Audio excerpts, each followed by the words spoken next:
The ruling All Progressives Congress has chosen the direct mode of primary elections to select its candidate for the September 21st Edo governorship polls. Well, the primary election to nominate the party's flag bearer for the Edo gubernatorial polls are scheduled for the 17th of February, with the sale of forms running from the 10th of January till the 29th. APC's Deputy National Publicity Secretary, Duro Meseko, said that the National Working Committee, determined to reclaim Edo for the APC, has instructed stakeholders to consult with the 29 aspirants vying for the party's ticket to reduce the number. He's also added that dealing with 29 or more aspirants in a direct election would pose logistical challenges. Edo State APC governorship aspirant Kassim Afegbua joins us now to speak on his governorship election ambition and the selection process by his party in order to pick the candidate and his plans for Edo State as well. Thank you so much for joining us on Newsday, Kassim Afegbua. Thank you very much for having me. Good afternoon. Good afternoon. And with 29 aspirants under the your party's flagship in order for the primaries to go on, how do you feel about the elections being thrown open? Do you have any issues with the fact that there will be no zoning this time around? Well, I think if you follow the rhythm from our previous engagement 2 days back, you come to the realization that the 29 aspirants have been pruned down to a manageable 4 aspirants. So I was affected by that. I made the initial list of 10 aspirants. From there, it was pruned down to 6, and now it's been pruned down to 4. And the whole idea is just to build a consensus and also streamline the number of aspirants that will go and invest 50 million naira purchasing the nomination form, when it is understood that only one person will stand for the election. So the leadership of the party at the state, in a meeting with all the aspirants, also presented this position to us. We all subscribed to the idea of setting up a committee to do the pruning. And at the end of the day, we have come to 4 aspirants now standing, 2 from Edo Central, 2 from Edo South. I'm from the Edo North part of the state, and we've all been told to bury our aspirations, so to speak. And are you okay? You know, we've been told to bury your aspiration for the time being. Are you comfortable with that? Yeah, I am. I want to behave like a honorable man that I am. When I subscribe to, a process, I know that it is either I come out successful or I miss the target. So for me, it's not about me. It's about being honorable. We all subscribe to that process of setting up a committee. And the committee came up with a report. The report was read to all of us, and people expressed their grievances, they expressed their position, they spoke to the issues. But in the final analysis, I think the idea and the rationale for coming up to that figure was well thought out ab initio. And so I've taken my faith with equanimity of purpose. I want to be magnanimous in the whole process, because politics for me is not a do or die. If I don't come, someone else will be. Out of 29, only one person is expected to be the candidate. And so if it is not me, it must be someone else. And so the process is on. And the whole idea of, helping to streamline the process, I think is healthy for the entire process. Just that the aspirants will have to understand that this whole process is all for the good of the party and the state. Well, that's quite magnanimous of you, from 29 whittled down to 4, and you're not amongst them. What else can we anticipate before the primaries hold? What can you anticipate? Well, in the meeting we had when the report was read out to us, I also made a suggestion that once you have streamlined number of aspirants to 4, you can also go a step further to just choose one out of them, because if the four go to the party to buy nomination form, that will be 200 million naira. And understanding that only one person will emerge at the primary. So in the spirit of consensus, the leadership can come up with one person, and that one person will just spend money. Because the real money, the real money will be spent in the state where the election will take place. The national headquarters of the party is just an administrative body that will superintend over the primaries, in this case, direct primaries, in all the 192 wards of the state. And the results will be collated and sent to the headquarters. Once you can choose a particular aspirant and say this is the preferred choice, then it reduces the level of acrimony, reduces the level of pressure and all of that, and even the resources that will be expended in the process. Because we need money to prosecute the election in the state. Edo State has been an APC state before the misadventure of 2020 when the incumbent governor left the APC to join the PDP.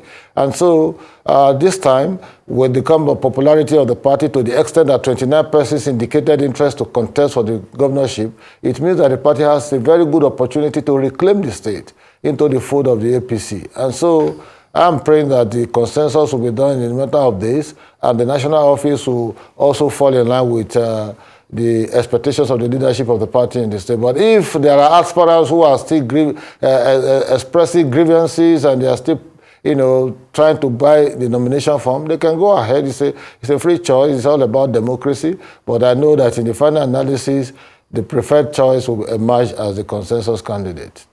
Well, you talked about this briefly, but I'm just wondering, how easy do you think it will be for the APC to wrestle power from the PDP, knowing, that in our politics, there's always the issue of the power of incumbency. How easy do you think it will be for your party, to win the election?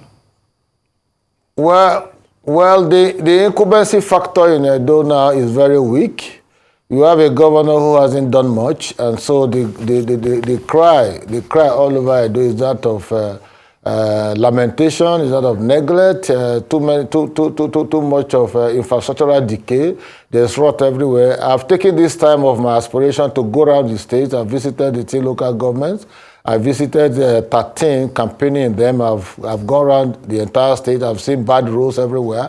I've seen decay in infrastructure and all of that. So there's huge leadership vacuum that must be filled by a positive, result-driven, and utility-driven candidate that can, rally around the votes. PDP, as it is now in the state, is also into 3 factions. You have the governor's faction, you have the deputy governor's faction, you have the legacy group, which is the original, members and ESCO of the PDP in the state. All of them are at cross purposes. They are not working as one. And if the failures were getting it right, the deputy governor has indicated interest that he's going to run for the governorship election. And so that means if he doesn't choose PDP, he may choose another party. That will also mean taking away some members of the PDP into his new party. The governor is trying to choose an anointed candidate that is also being confronted with a lot of issues, skirmishes, and what have you. And so when you have a party that is in disarray in the state, all you need to do is to put your house in order as APC, rally around all the forces, all the factors, and ensure that we present a candidate that will be able to rally around the votes. But as it is now, it's obvious that the candidate may be emerging from the Edo South part of the state. Fair enough. And as with Edo State being the heartbeat of the nation, what are some key pointers and things that you think, especially having been a governorship aspirant yourself, what are some key indicators of someone who is going to lead the state in a good way and take over from where the previous governor or the current governor intends to leave off? You see, the state as it is now, any candidate that actually will want to rally around the votes and get results must be ready to build some kind of homogeneous relationship amongst all the people. Because in Edo State, you call it the heartbeat of the state. It's an enlightened state. It's a state with about 75% literacy level. That's quite high for a population of about 4.8 million. And so presently there is too much of disharmony, there's too much of hatred, there's too much of political altercations, backbiting and all of that. What you need as a candidate is to rally around the people, spread love, spread affection, and make sure that you're able to build harmony and state cohesion that will galvanize the polity for a positive outcome at the elections. And the candidates, the aspirants we have now, all of us, we had that in our minds. But of course, only one person will emerge in the process. And whoever the person is our responsibility to rally around that person and ensure that we carry out a vigorous campaign that will make people see a difference between the APC and the PDP, as it were, in the state presently. There's so much that is being left undone. There is so much that needs to be done. The state is presently ranking 6th position in terms of state indebtedness. We are owing about 325 billion naira, as we speak presently, even at a time that there's a rising federal allocation, on a monthly basis, an average of 26 to 27 billion naira monthly. But the state is spending about 825 million monthly on security vote, yet there is insecurity in the land. There's so much infrastructural decay. So there's so much to campaign with. I know people expected more. And so any candidate who is going to emerge from the APC family is already familiar with the issues in the state. All we need to do is to connect the dots and reach out to the voters, and so that at the end of the day, APC will come tops. Well, I'd like you to react to an allegation, that some party leaders within the APC are seeking to impose a candidate who has an alleged criminal record on members.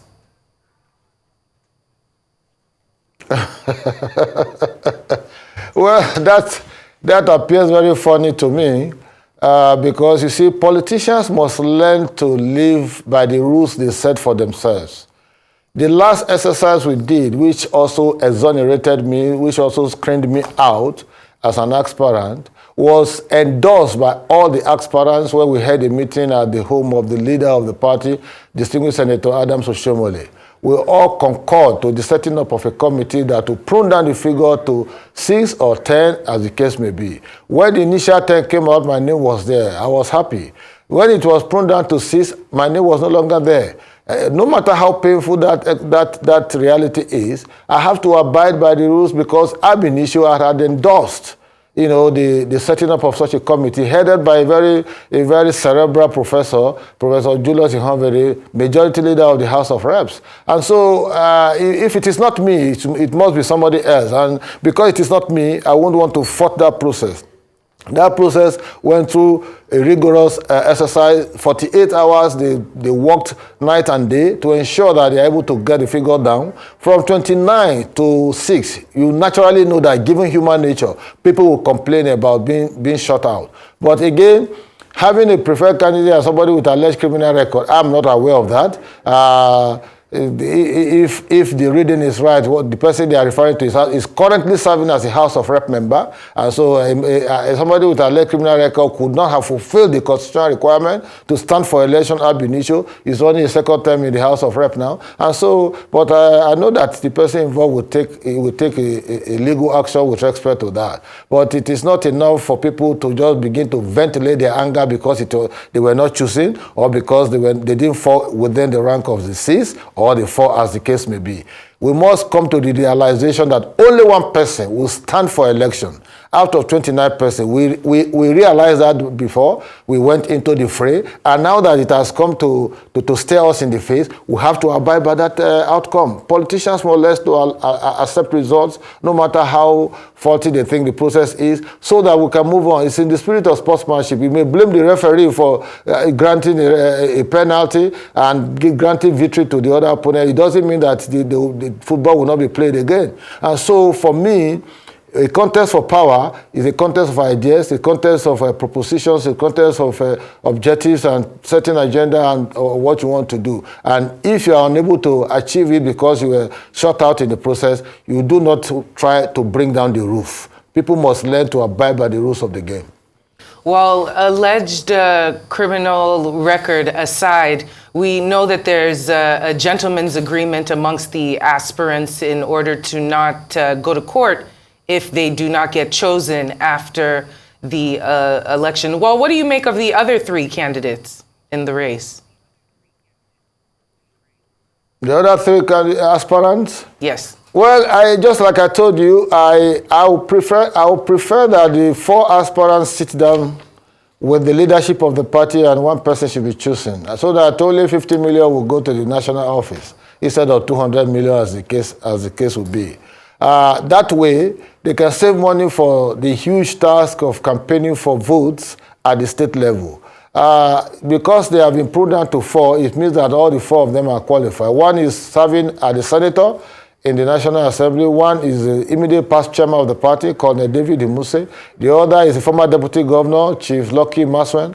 And the one you're talking about is Honorable Dennis Idahosa, a current member of the second-term member of the Federal House of Reps. And so all 4 of them are qualified, but like I told you, only one person will emerge. And so the 4 of them should sit with the leadership and they should come up with one person. Don't forget that political parties take a lot of things into consideration when issues like this come to the front burner. One of them is demographics of the voting pattern. And because in Edo State, there are senatorial districts that have votes more than the other. So the party may, in its wisdom, look at where they can get more votes so that they can defeat the PDP. And in doing that, you have to look at individuals who can also rally around those votes, who can connect in terms of their age, whether they will resonate with the youth population, because as we speak now, youths are getting more and more involved in politics. And so you have to factor in all of this in making your choice. So for me, whoever emerges will be okay by me. We'll rally around the person to ensure that we deliver the votes at the elections. What we need is an APC government in Edo State, and no longer this PDP government that keeps demolishing libraries to set up ShopRite. Now, are you worried, that the current state of the nation could work against your party in Edo State? A lot of Nigerians are complaining, of severe economic hardship under the APC government. Are you worried that this could work against you in Edo State? I am not worried at all, because no state is living in isolation. And if the PDP states were that nice and performing or performance-driven, then we'll see a difference. I have just told you the level of rot and decay in infrastructure in Edo State. That was not caused by the federal government. Palliatives were given. They hardly shared them. Monies were given to assist the states. You never see them deploying such resources to fix infrastructure and what have you. Health sector in Edo State is nothing to write home about. Education is nothing to write home about. Schools in Edo State, you have population of teachers four teaching people from JSS 1 to SS3. You have, in some cases, 3 teachers. I've cited examples in time past and now that some schools, even in my community, one had to pack up because there were no teachers. And that is a state that is talking about Edo best. So when you go around the state, the entire state, when you see the level of state decay in terms of road infrastructure, you will marvel at what the government is actually doing. What about insecurity? Edo is a state in transit. What I mean is that all the road from southwest, you must pass through Edo. South, you must pass through Edo. Southeast, you pass through Edo. You are going to the north, you must pass through Edo. How much have we been able to leverage on that geographic location of Edo to the benefit of the people? You have a government that is quarrelsome, a government that is fighting almost everybody, so political altercations every day. You have threats to life and what have you. And at the end of the day, governance is being left to suffer. If you can hear from the deputy governor, who is also part and parcel of the government of Edo, condemning his own principal, then you know exactly what I'm talking about. So if a PDP state, as it were, in Edo State has not been able to add value in terms of copious and very verifiable performances in critical sector of the state economy, then why will anybody be talking about realities in the country affecting our votes? Though people are very enlightened, they know what is happening. You can't fool them all the time. You can fool them sometime, but you can't fool them all the time. As we speak now, the government is trying to patch up some streets to tell that, they are working and all of that because elections are coming. We have passed that stage. At the right time, once our candidate emerge, we are going to campaign all the 18 local governments of Edo State. We are going to go around all the 192 wards and ensure that we get majority votes at the elections. And the other side of this voter apathy coin, which is something that should be in the back of everyone's minds, is we do know that the governorship elections of last year, they saw some voting numbers go down. But do you fear for the insecurity issues that have been rampant in the country? And also INEC's ability to get all of the logistics and the materials ready in order to avoid any kind of, he said, she said, after the elections, which usually happens? Well, first and foremost, I'll pray that there won't be rainfall in September 21st when we'll be conducting the election, because Edo is known for very late rains. That will be one of the factors that may affect the logistic preparedness, for the elections. Secondly, the issue of insecurity is everywhere, but it's also an opportunity for voters to also speak against a government that has not lived up to expectation. That's another. Thirdly, political parties must also deliberately and consciously carry out mobilization, conscientization, and sensitization of the voters without leaving everything to the Independent National Electoral Commission. Because in terms of voters' education, parties have a responsibility to do that as much as the INEC. But just like current discussions around reforms of INEC is playing out, INEC should at some point be devolved to handle separate items in terms of voters' education, in terms of conduct of election, in terms of even voter registration. So every responsibility concerning election is vested on just one INEC. I think that is making it, that is weighing so heavily on INEC, and so to an extent that at some point INEC will have to devolve its powers to different agencies and all of that will carry out certain responsibility. But in terms of preparing for the elections, I think the APC knows that they have a Herculean task on its hand, because voters must be conscientized, they must be mobilized, they must be sensitized. We have to go around all the 192 wards convincing them, because they see these things every day. They see the rot in the state. When it is raining, there is flooding, there is erosion, there is all of that. And you have a government that suspended all of those initiatives of his predecessor. And so there's little to be done in terms of even getting people to understand, because I know people are very conscious of their environment. They know those who are lying to them. They know those who mean well for them. And so for me, I'm seeing an APC victory on 21st of September 2024.